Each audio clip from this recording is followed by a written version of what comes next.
Welcome back to yet another introductory presentation after my initial description of the title of the course, which, and I repeat, is Dialogue with Strategic Purpose, speaking for and with the EU on foreign and security related issues. And this, of course, is an introductory course for practitioners. And at this point I feel the need to give you some of my personal motivation for investing into the course. I've been a diplomat inside and outside the EU from 1976 to 2011. In parallel, I've done some research on security and foreign policy issues from 1969 until now.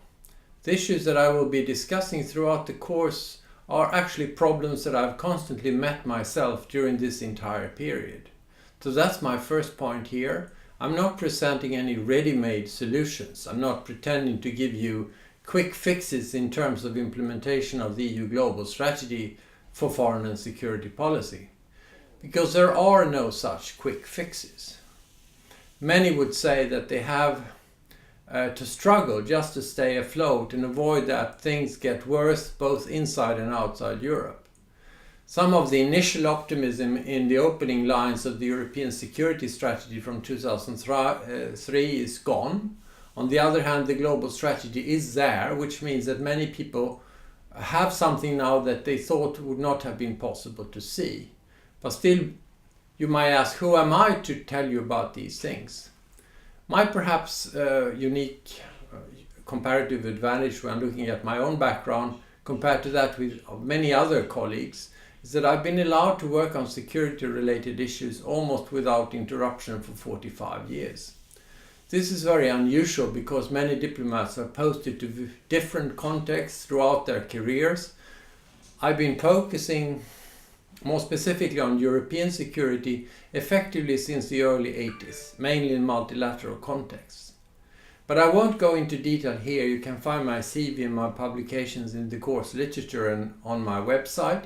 So that's the first comparative advantage that I think I have maybe. The second one has to do with the training I've had to go through in terms of adapting different perspectives to security, applying different paradigms. My main point here is that if you want to enter into dialogue, you need to be able to speak to people who have different mindsets in comparison with your own. And I've really gone through an interesting journey in that sense, which I've described in my handbook and on my website. From going to high school in Michigan in the mid-60s and participating in the school debate about the election there in '64, this was during the early years of the Vietnam War, looking to Europe from an American perspective, and then proceeding to adopt a Swedish first peace research perspective, followed by an official role working for Sweden in security policy negotiations, both in the UN and later on the regional European level in the CSE, later OSCE, and again later as Swedish representative to EU working groups on security policy in the mid-90s. In between there have been also a couple of years associated to the chairmanship of the OSCE, where I was tasked to dialogue with NATO, the EU and the Council of Europe from an OSCE perspective. I later had the chance to come back to do just that, by the way, in 2012, acting on behalf of the Irish chair of the OSCE, preparing a study with recommendations for how the OSCE should work more effectively with other organizations in Europe and globally. And then in 1996, I moved on for 4 years to represent the European Commission as head of delegation in Vienna to the international organizations there, entering into a weekly dialogue with many different actors, including the United States and Russian ambassadors. This is interesting because Vienna hosts a series of different security-related organizations, including the IAEA, the UNODC, and the OSCE, which of course has its transatlantic and Eurasian perspective. And then again, I was posted back to Vienna in 2007, stayed over the entry of the Lisbon Treaty into force, and as EU ambassador then continued the work until 2011.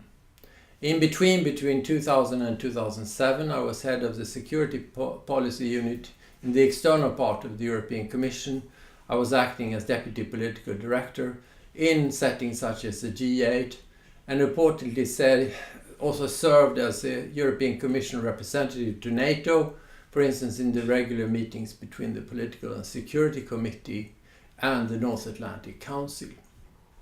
I was also in charge of coordinating some of the more significant budgets relating to security in the community context, ranging from WMD to small arms and mine action.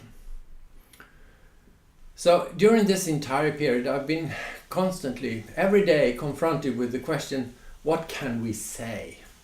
Sometimes, of course, cabinets have been telling me that we have to find the right message to send to the person that the High Representative or the Commissioner is going to meet the next day. Sometimes it's been a question of providing a basis for dialogue conducted by others on the basis of political reporting as well. So what messages should be sent and with what purpose? Let me stop here in this second take, introductory take, focusing on how I see myself in presenting to you this course. Of course, I've been proud to have been able to do a lot of work in this area, but at the same time modest, because you learn, the more you are aware of the limitations of your knowledge. So on that basis, thank you for listening and welcome to the next briefing in the course. Thank you very much, and click below to go to the next briefing. Thank you.